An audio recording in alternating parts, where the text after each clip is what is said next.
President Biden's goal of having 70% of Americans with at least one shot of the vaccine for coronavirus by July 4th has fallen short. The pace of vaccinations has slowed across the country. In Wisconsin, about 47% of the population is fully vaccinated, while the number of new COVID cases and deaths has fallen. We're talking now with Dr. Ajay Sethi, an associate professor of population health sciences at UW-Madison. We always appreciate your expertise here on the show. It's nice to see you. I do want to talk about the president's goal. He's not reaching it. How much does that concern you? Not so much. We're just shy of that goal. And so sometime in July, as a country, we certainly will reach that 70% mark. But, the goal isn't 70%. The goal is to keep vaccinating. After we reach that point, we really want to get the vast majority of Americans vaccinated against this terrible disease. And when it comes to Wisconsin specifically, just more than 50% of Wisconsin residents have received their first dose. That's out of the entire population. Is there a realistic goal, do you think, for Wisconsin, considering, I'm sure there are people who, no matter what, just won't get the vaccine? Yeah, that's right. So we have to continue to work hard to get more people to choose vaccination. You're right. There's some people who are going to be more hesitant, maybe even resistant to getting vaccinated. But slowly but surely, people do, their opinions can be swayed, and that's hard work, but that's what we have to continue to do. Is there any kind of realistic goal that you think we should be aiming for in terms of getting even more back to normal? Well, maybe for the whole population, if we can get to 70% soon, that would be great.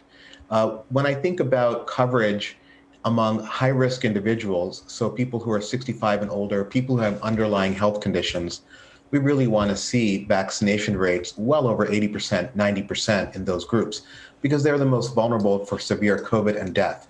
And in some counties, we see very high rates among people who are 65 and older, 97, 98% vaccinated. But then in the counties that struggle with vaccinating the population, we have rates that maybe are close to 60% of the elderly being vaccinated. So we want to see those groups targeted first.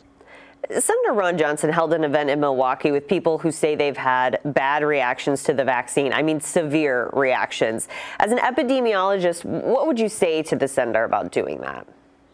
Well, first, I would hope that the public understands that severe complications to the COVID vaccines or any vaccines in general are exceptionally rare. We're talking one in the several millions.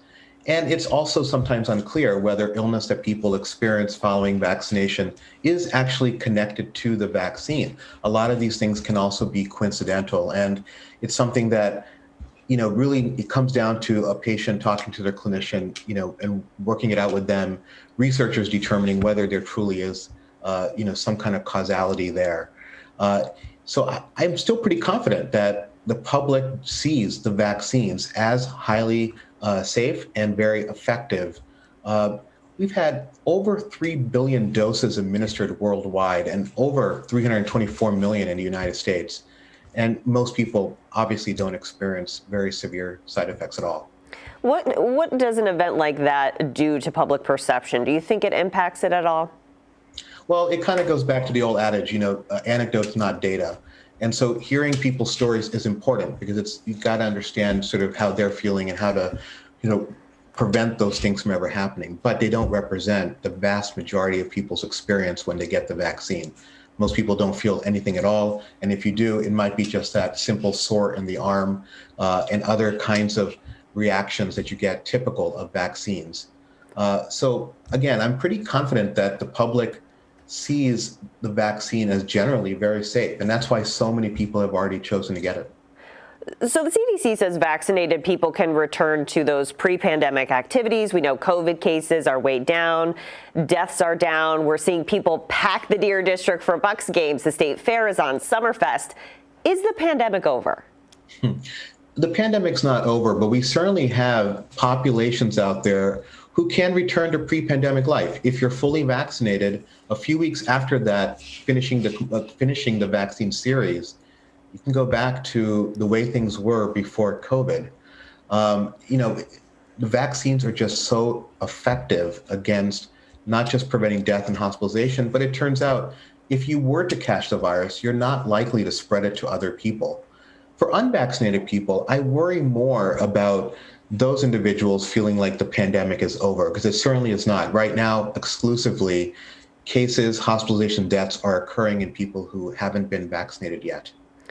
In California and LA County, officials are asking even fully vaccinated people to wear masks because of the Delta variant. They're asking that over the holiday weekend. And new numbers from Wisconsin show cases of the Delta variant have nearly doubled in the past week. So do you foresee a need that here in Wisconsin for people who are vaccinated to go back to wearing masks?